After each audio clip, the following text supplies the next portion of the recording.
الحمد للہ رب العالمین والصلاة والسلام علی رسولہ الکریم وعلی آلہ وصحبہ اجمعین ومن تبعہم بإحسان الى یوم الدین۔ اعوذ باللہ السمیع العلیم من الشیطان الرجیم من ہمزہ ونفخہ ونفثہ بسم اللہ الرحمن الرحیم۔ ومن آیاتہ ان خلق لکم من انفسکم ازواجا لتسکنوا الیہا وَجَعَلَ بَيْنَكُمْ مَوَدَّةً وَرَحْمَةً۔ اسٹیج پر جلوہ افروز موقر و معزز علماء کرام،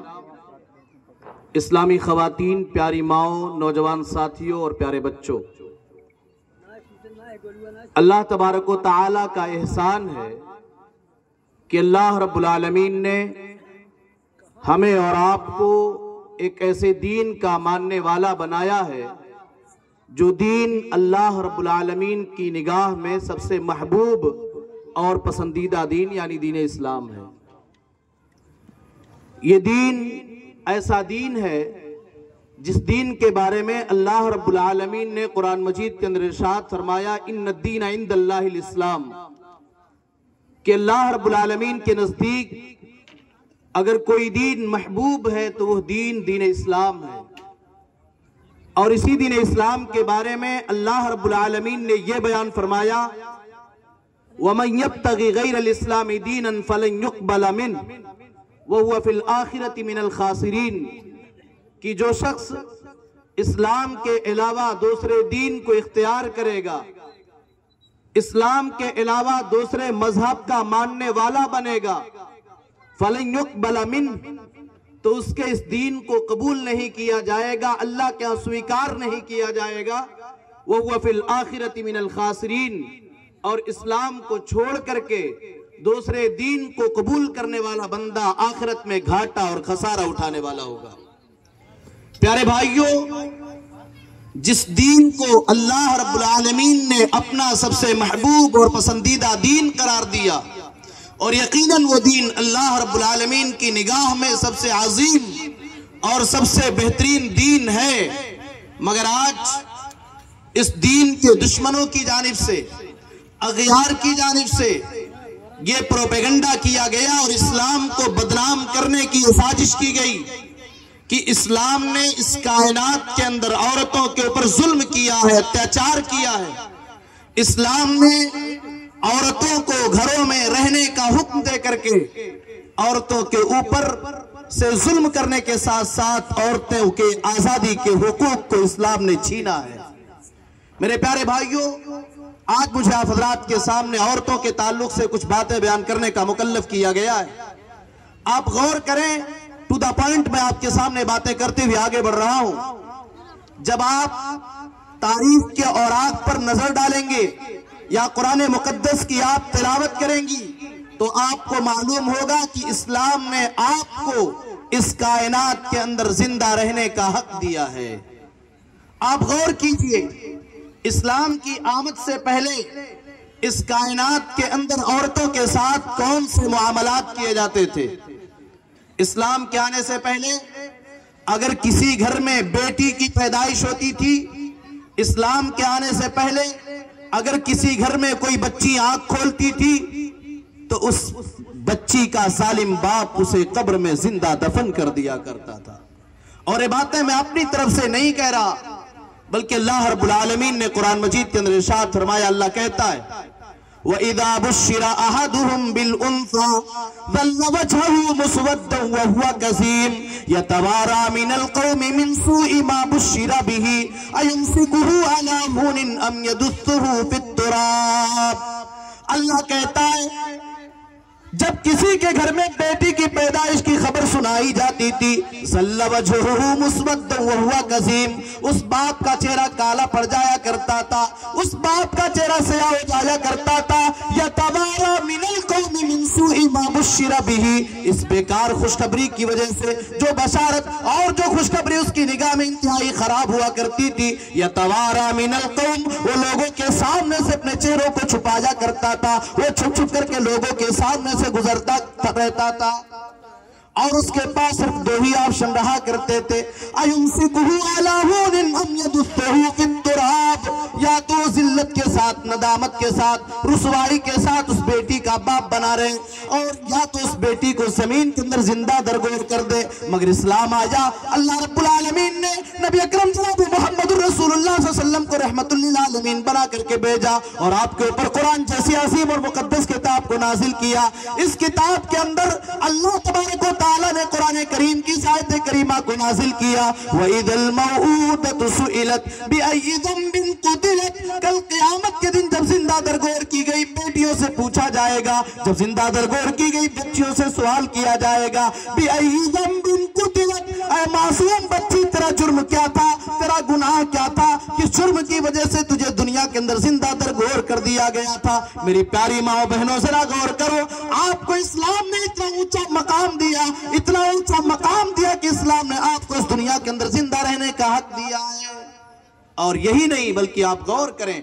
اللہ کے نبی جناب محمد رسول اللہ صلی اللہ علیہ وسلم نے بیٹیوں کی تربیت پر جنت کی بشارت اور خوشخبری بھی سنائی ہے۔ اللہ کے نبی صلی اللہ علیہ وسلم نے ارشاد فرمایا، من آل جاریتین حتی تبلغا، جو آدمی دو بچیوں کی کفالت کرتا ہے، جو دو بچیوں کی تربیت کرتا ہے، ان کی تعلیم و تربیت کا انتظام کرتا ہے، ان کی ضروریات کو پوری کرتا ہے، اور پوری کرانے کے ساتھ ساتھ مناسب رشتوں کے ساتھ ان کی شادی کر دیتا ہے، اللہ کے نبی فرماتے ہیں فَهُوَ فِي الْجَنَّةِ، ایسا آدمی جنت میں جائے گا۔ بلکہ آپ نے یہ بھی فرمایا، من ابتلیا من هذه البنات بشيء، جس آدمی کو ان بیٹیوں کے ذریعے آزمایا جاتا ہے، جو آدمی ان بیٹیوں کے ذریعے آزمائش میں مبتلا کیا جاتا ہے، وہ آدمی کل قیامت کے دن جنت میں جائے گا، اور یہ بیٹیاں اس باپ کے لیے جہنم میں ڈالے جانے سے آڑ اور پردہ بن جائیں گی۔ میرے پیارے بھائیوں، میری پیاری ماں و بہنوں،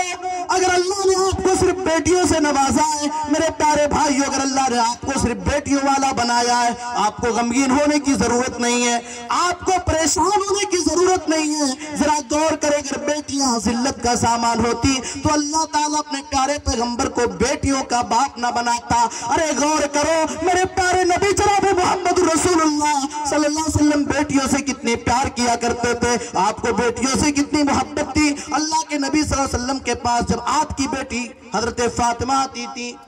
کان یرحب بابنتہ، اللہ کے نبی اپنی بیٹی کا استقبال کیا کرتے تھے، آپ ان کا ویلکم کیا کرتے تھے، آپ کھڑے ہو جایا کرتے تھے، اور کھڑے ہونے کے بعد اللہ کے نبی کہا کرتے تھے مرحبا بابنتی، اے میری بیٹی تیرا آنا مبارک ہو۔ محمد رسول اللہ صلی اللہ علیہ وسلم اپنی جگہ سے اٹھ کر کے اپنی بیٹی کا استقبال کیا کرتے تھے۔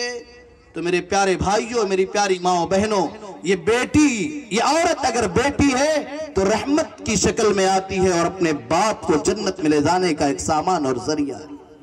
یہ عورت اگر ماں ہے تو اسلام نے عورت کو اتنا اونچا مقام دیا ہے کہ اسلام نے اپنے والدین کے ساتھ تیز آواز میں، ایسی انداز میں گفتگو کرنے سے منع کیا ہے جس انداز میں گفتگو کرنا ایک ماں کے لیے، ایک باپ کے لیے تکلیف دہ ثابت ہو جائے۔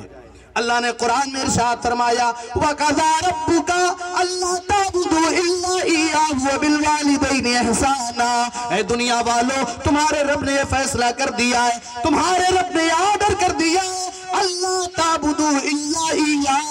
اے دنیا والو تم صرف اللہ کی عبادت کرو، اللہ کی عبادت میں کسی اور کو شریک نہ ٹھہراؤ، وبالوالدین احسانا، اور تم اپنے والدین کے ساتھ اچھا سلوک کیا کرو، اپنے والدین کے ساتھ حسن سلوک کیا کرو، اما یبلغن عندک الکبر احدہما او کلاہما فلا تقل لہما اف ولا تنہرہما وقل لہما قولا کریما۔ اللہ یہ کہتا ہے اگر دونوں یا دونوں میں سے کوئی ایک بڑھاپے کی عمر کو پہنچ جائیں تو ان سے تیز آواز میں، یہاں تک کہ انہیں اف تک بھی نہیں کہنا ہے، وَقُلْ لَهُمَا قَوْلًا كَرِيمًا، بھلی انداز میں اچھی آواز میں ان سے بات کیا کرو۔ عورت کا مقام یہ ہے کہ عورت اگر ماں ہے تو ماں اور باپ کے مقابلے میں اپنی اولاد کے حسن سلوک کا زیادہ حقدار یہ عورت ہے۔ اللہ کے نبی صلی اللہ علیہ وسلم نے اس طرح کی تعلیم اپنی امت کو دی ہے۔ ایک صحابی آتے ہیں، اللہ کے نبی صلی اللہ علیہ وسلم سے سوال کرتے ہیں من احق الناس بحسن صحابتی، اے اللہ کے نبی میری حسن صحبت کا حقدار کون ہے؟ اللہ کے نبی جواب دیتے ہیں تمہاری ماں۔ پھر پوچھا اللہ کے نبی پھر کون؟ قال امک۔ پھر پوچھا تیسری مرتبہ بھی اللہ کے نبی یہی جواب دیتے تمہاری ماں۔ چوتھی مرتبہ جب اس صحابی نے سوال کیا اللہ کے نبی فرماتے تمہارا باپ۔ اور غور کیجئے، ایک آدمی اپنی ماں کو اپنے کندھے پر بٹھا کر کے خانہ کعبہ کا طواف کرا رہا ہے۔ خانہ کعبہ کا طواف کرانے کے بعد وہ کہتا ہے ادیت حق امی، میں نے اپنی ماں کے حق کو ادا کر دیا۔ عبداللہ ابن عمر ہے، انہوں نے کہا نہیں، تم نے اپنی ماں کے حق کو ادا نہیں کیا۔ تمہاری پیدائش کے وقت تکلیف کی وجہ سے اور درد کی وجہ سے تمہاری ماں کی زبان سے جو آہ کی آواز نکلی تھی، اس آہ کی آواز کا بھی حق کبھی تم نے ادا نہیں کیا ہے۔ میری پیاری ماں بہنوں غور کرو، آپ اسلام نے ماں ہونے کی صورت میں آپ کا یہ مقام دیا ہے کہ اللہ کے نبی صلی اللہ علیہ وسلم نے ارشاد فرمایا الجنت تحت اقدام الامہات، جنت ماں کے قدموں کے نیچے ہے۔ یہ اسلام نے آپ کو اونچا مقام دیا ہے۔ یہ عورت اگر بیوی ہے تو اس کا مقام یہ ہے کہ کائنات کی سب سے عظیم دولت ہے۔ اللہ تعالیٰ ارشاد فرماتا ہے وَمِنْ آيَاتِهِ أَنْ خَلَقَ لَكُم مِّنْ أَنفُسِكُمْ أَزْوَاجًا لِتَسْكُنُوا إِلَيْهَا وَجَعَلَ بَيْنَكُم مَّوَدَّةً وَرَحْمَةً۔ اللہ کہتا ہے اے میرے بندو، اللہ کی نشانیوں میں سے اہم نشانی یہ ہے کہ اللہ نے تمہارے نفس سے تمہارا جوڑا بنایا ہے لِتَسْكُنُوا إِلَيْهَا، تاکہ تم آپس میں ایک دوسرے سے مل کر کے سکون حاصل کرو۔ یہ عورت اگر بیوی ہے تو کائنات کی سب سے عظیم دولت اللہ کے نبی نے اس عورت کو قرار دیا ہے اور فرمایا الدنیا کلھا متاع وخیر متاع الدنیا المرأۃ الصالحہ۔ یہ دنیا فائدہ اٹھانے کی چیز ہے، وخیر متاع الدنیا المرأۃ الصالحہ، اور دنیا جو فائدہ اٹھانے کی چیز ہے، اس دنیا میں فائدہ اٹھانے کی چیزوں میں سب سے اچھی اور بہترین چیز نیک عورت ہے۔ میرے پیارے بھائیوں، اللہ کے نبی صلی اللہ علیہ وسلم سے ایک موقع پر ایک صحابی نے پوچھا تھا اے اللہ کے نبی ای المال نتخذ، کون سا مال ہم اکٹھا کریں؟ اللہ کے نبی صلی اللہ علیہ وسلم نے ارشاد فرمایا لیتخذ احدکم قلبا شاکرا ولسانا ذاکرا وزوجتا مؤمنتا تعینہ علی امر الآخرہ۔ لیتخذ احدکم قلبا شاکرا، تم اپنے اندر ایک ایسا دل بناؤ جو اللہ کا شکر ادا کرنے والا دل ہو، ولسانا ذاکرا، اور ایسی زبان اپنے اندر پیدا کر لو، اپنی زبان کو ایسی بنا لو کہ آپ کی زبان سے ہمیشہ اللہ کا ذکر ہوتا رہے، وزوجتا مؤمنتا تعینہ علی امر الآخرہ، اور ایسی نیک اور پاک دامن اور مومنہ عورت کو اپنی بیوی بناؤ جو آخرت کے امور اور آخرت کے معاملات میں اپنے شوہر کی مدد کرے۔ میری پیارے بھائیوں، میری پیاری ماں و بہنوں، آپ غور کریں کہ اسلام نے آپ کو اتنا اونچا مقام دیا ہے کہ آپ اگر بیٹی ہیں تو اسلام نے آپ کو رحمت قرار دیا اور جنت میں لے جانے کا ذریعہ قرار دیا۔ آپ اگر ماں ہیں تو آپ کے قدموں کے نیچے اسلام نے جنت قرار دیا ہے۔ آپ اگر بیوی ہیں تو کائنات کی سب سے عظیم دولت اسلام نے قرار دیا ہے۔ چونکہ خطبہ کی فہرست لمبی ہے اور شیخ عبدالغفار صاحب تھوڑی دیر میں آپ کے بیچ انشاءاللہ آ جائیں گے، میں بہت زیادہ آپ کے بیچ میں خطاب کرنا مناسب نہیں سمجھ رہا۔ دو باتیں میں آپ کو بتانا چاہتا ہوں۔ میری پیاری ماں بہنیں، آپ غور کریں، آپ اپنے آپ کو دیندار بنائیں، آپ اپنے آپ کو اس لائق بنائیں۔ آپ کو اسلام نے ایک اونچا مقام دیا ہے، اس لیے اسلام کی تعلیمات کو فالو کرتے ہوئے، اسلام کے بتائے ہوئے طریقے کے مطابق زندگی گزارتے ہوئے آپ اس دنیا کے اندر اپنی زندگی کو گزاریں۔ آپ کی صبح و شام آپ کے بدن پہ جو لباس ہو، آپ کے سر پہ جو بال ہو، آپ کے بدن کے اوپر جو دوپٹہ ہو، آپ کے ہاتھ میں جو کنگن ہو، آپ کے پیر میں جو پاسیب اور پائل ہو، وہ اسلام کے بتائے ہوئے طریقے کے مطابق ہو۔ آپ ذرا غور کریں، کہیں ہمارے کپڑے سے، کہیں ہمارے نقاب سے، کہیں ہمارے پاسیب سے، کہیں ہمارے کنگن سے اسلام کی تعلیمات کی دھجیاں تو نہیں اڑائی جا رہی ہیں۔ آپ غور کیجئے، ایک کالی کلوٹی عورت اللہ کے نبی جناب محمد رسول اللہ صلی اللہ علیہ وسلم کی خدمت میں آتی ہے، جو کالی کلوٹی عورت مرگی جیسے بھیانک بیماری کا شکار ہے، وہ اللہ کے نبی کے پاس آتی اور کہتی ہے اللہ کے نبی آپ دعا کر دیجئے، اللہ میری اس پریشانی کو دور کر دے۔ اللہ کے نبی نے اس عورت کے سامنے دو آپشن رکھا۔ اللہ کے نبی نے فرمایا ان شئتی صبرتی فلکی الجنہ، اگر تو اس بیماری پر صبر کرے گی، اگر اس تکلیف کو برداشت کرے گی، تو میں گارنٹی دیتا ہوں کہ اللہ تمہیں صبر کی بنیاد پہ جنت کا حقدار بنائے گا۔ اور اگر چاہتی ہو تو میں تمہارے لیے دعا کر سکتا ہوں، اللہ تمہاری اس بیماری کو دور کر دے گا۔ اس کالی کلوٹی عورت کا جواب ہماری قوم کی بیٹیاں، ہماری قوم کی بہنیں اور ہماری قوم کی مائیں جو اپنی بچیوں کو بے حیا اور ایسے کپڑے نیم برہنہ لباس فراہم کرتی ہیں، ذرا غور کریں۔ ہماری قوم کی وہ بیٹیاں جو بازاروں کی زینت بن کر کے اپنے چہرے کی نمائش کراتی ہیں، اپنے چہروں کو دوسروں کے سامنے کھول کر کے گھومتی اور چلتی رہتی ہیں، ذرا اس کالی کلوٹی عورت کے اس جواب پر غور کریں۔ اس عورت نے کہا، اے اللہ کے نبی صلی اللہ علیہ وسلم، اگر اس بیماری پر صبر کرنے کی وجہ سے، اگر اس تکلیف کو برداشت کرنے کی بنیاد پہ اللہ رب العالمین اپنے ہاں مجھے جنت دینے کا وعدہ کر رہا ہے، اس پریشانی کو میں برداشت کر لوں گی، اس تکلیف پر میں صبر کر لوں گی۔ لیکن اے اللہ کے نبی، آپ سے ایک اپیل ہے، وہ اپیل یہ ہے، اے اللہ کے نبی، جب مرگی کا دورہ آتا ہے تو میرے صدر کے اوپر سے میرا کپڑا ہٹ جاتا ہے، میں ننگی ہو جایا کرتی ہوں۔ اے اللہ کے نبی، آپ اللہ سے دعا کر دیجئے، یہ بیماری برداشت ہے، یہ تکلیف برداشت ہے، مگر یہ بے حیائی برداشت نہیں ہے، یہ بے غیرتی برداشت نہیں ہے۔ اے اللہ کے نبی، تکلیف کی حالت میں بھی مجھے گوارا نہیں ہے کہ میری شرمگاہ پہ کسی غیر کی نظر پڑے۔ میری پیاری ماں بہنوں، غور کرو۔ اور میں آپ کو بتاؤں، ایک مسلمان عورت کو باحیا ہونا چاہیے۔ آپ غور کیجئے، موسیٰ علیہ السلام جب مصر سے مدین پہنچتے ہیں، لوگ اپنے اپنے جانوروں کے ساتھ کنویں پر اپنے جانوروں کو پانی پلا رہے ہوتے ہیں،